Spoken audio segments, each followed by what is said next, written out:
കൊല്ലം ചെങ്കോട്ട ദേശീയപാതയിൽ കിള്ളൂരിൽ ശക്തമായ കാറ്റിൽ മരം വീണ് ഗതാഗതം തടസ്സപ്പെട്ടു. കൊട്ടാരക്കരയിൽ നിന്നും ഫയർഫോഴ്സ് എത്തി മരം മുറിച്ചു മാറ്റുന്നു. അപകടാവസ്ഥയിലായ മരം പലതവണ ആവശ്യപ്പെട്ടിട്ട് മുറിച്ചു മാറ്റില്ലെന്ന് നാട്ടുകാർ പറയുന്നു. ലിജോ റോളൻസ് ഉണ്ട് വിശദാംശങ്ങൾ നൽകാനായി. ലിജോ, മരം പൂർണ്ണമായി മുറിച്ചു മാറ്റാൻ സാധിച്ചോ? നാട്ടുകാരുടെ ആരോപണം എന്താണ്?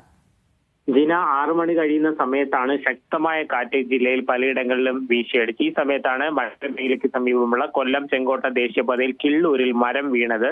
മരം ഒടിഞ്ഞു വീഴുകയായിരുന്നു എന്നുള്ളതാണ് മനസ്സിലാക്കാൻ കഴിയുന്നത്. ശക്തമായ കാറ്റിലായിരുന്നു മരം വീണത്.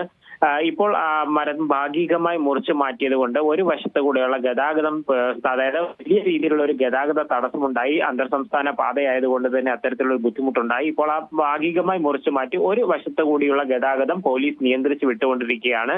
അധികം വൈകാതെ തന്നെ മരം പൂർണ്ണമായി മാറ്റി ഗതാഗതം പുനഃസ്ഥാപിക്കാൻ കഴിയുമെന്ന് പോലീസ് അറിയിച്ചിട്ടുണ്ട്. മറ്റൊരു പ്രധാന കാര്യം, ഈ മരം, അതായത് കൊല്ലം ചെങ്കോട്ട ദേശീയപാതയുടെ വശങ്ങളിലുള്ള പല മരങ്ങളും അപകടാവസ്ഥയിലാണെന്നുള്ള പരാതികൾ നാട്ടുകാർ ഉന്നയിച്ചിട്ടും അത് മുറിച്ചു മാറ്റിയിട്ടില്ല എന്നുള്ളൊരു ഉന്നയിക്കുന്നുണ്ട്. അത്തരത്തിലുള്ള ഒരു മരമാണ് ഇപ്പോൾ മുറിഞ്ഞു വീണുകൊണ്ട് ഗതാഗത തടസ്സം ഉണ്ടായിരിക്കുന്നത്.